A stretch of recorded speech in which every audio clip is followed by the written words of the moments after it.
আসসালামু আলাইকুম। আমাদের সততা এগ্রো নার্সারির পক্ষ থেকে আন্তরিক শুভেচ্ছা ও অভিনন্দন। দেখেন আমাদের সততা নার্সারিতে কুলবোরের চারা আনলোড চলছে, যা কোয়ালিটি সম্পন্ন দেখার মতো।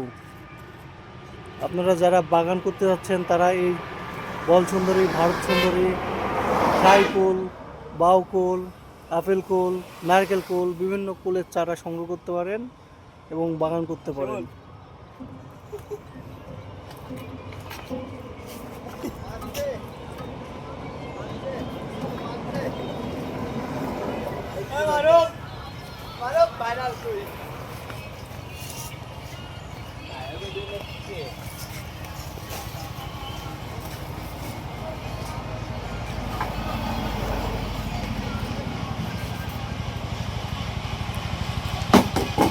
আমাদের চারা সাজানোর কাজ চলছে।